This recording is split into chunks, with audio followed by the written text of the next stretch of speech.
العظيم حرام تاخدوا فلوس، ده انتوا لعيبه وسخه. لعيبه وسخه. بتحسوا بالناس شويه، بتحسوا بالناس شويه تعرفوا قيمه التيشيرت. لما انتوا ما بتحسوش لعيبه وسخه. الملايين شغاله، الملايين شغاله. ازيكم عاملين ايه؟ اهلا وسهلا بيكم في مملكه سامو. زي ما قلت لك انت دخلت المملكه بمزاجك هتخرج منها بمزاجك، بس قبل ما تخرج من المملكه ما تنساش تعمل لايك شير سبسكرايب، فعل زر الجرس عشان يوصلك كل جديد. طبعا الزمالك امبارح اتغلب في دوري ابطال افريقيا في اول مباراه ليه وخسر اول 3 نقط. بس الفكره مش طالع اتكلم على هزيمه الزمالك ولا ان الزمالك اتغلب ولا الزمالك كسب ولا حفل على الزمالك ولا الكلام الفاضي ده كله.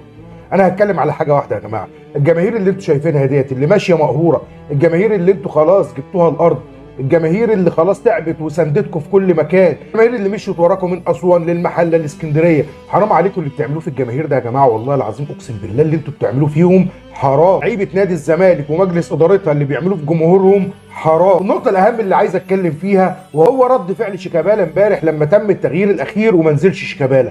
شايفين شيكابالا بيعمل ايه يا اخوانا؟ شيكابالا ناقص يكسر الدكه اللي موجوده اللي قاعد عليها، شيكابالا ناقص يدور الضرب في اللعيبه وفي الجهاز الفني. في يا اخوانا انتوا عارفين ايه اللي وصل نادي الزمالك للحاله اللي هو فيها؟ اللي وصل نادي الزمالك للحاله اللي هو فيها دلوقتي هو انتوا الجمهور. شايفين لاعب زي شيكابالا، مع احترامي لشيكابالا ومع احترامي اللي قدمه لنادي الزمالك ومع احترامي لغيرته على نادي الزمالك ومع احترامي لحبه لنادي الزمالك، بس الفكره كلها اللي انت بتعمله ده دلوقتي لمصلحه نادي الزمالك، اعتراضك على الجهاز الفني بالطريقه اللي انتوا شايفينها ديت وتكسيرك وتخبيطك وترزيعك وان انت مش سامع لكلام حد، هل ده ينفع نادي الزمالك؟ هل ده في مصلحه نادي الزمالك؟ يا اخوانا انت مالكش دعوه بالنواحي الفنيه، انت مالكش دعوه المدير الفني ينزل مين ولا ما ينزلش مين، انت لاعب في الفريق، انت لاعب انت قائد وكل حاجه وانت كابتن الفريق، بس الجهاز الفني خد قرار بحاجه انت مالكش دعوه بيها ومالكش انك تعترض.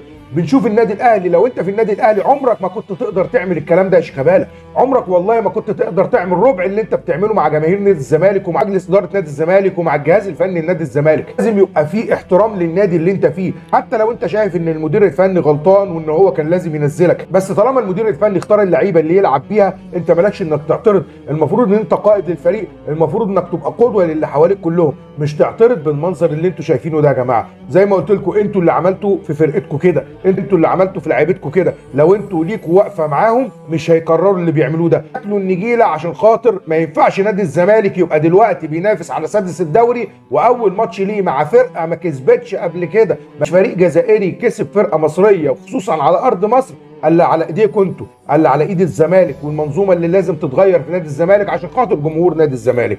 وزي ما قلت لك انت دخلت المملكه بمزاجك هتخرج منها بمزاجك، بس ما تنساش تعمل لايك وشير سبسكرايب، فعل زر الجرس، وربنا يصلح الحال. سلام.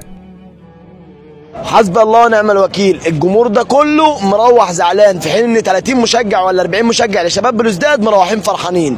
والله العظيم حسبي الله ونعم الوكيل بجد، والله حرام. دي مش كوره، كوره مدوره بتتلعب في العالم، مش دي كوره، دي مش خالص، دي مش كوره والله، دي مش كوره خالص.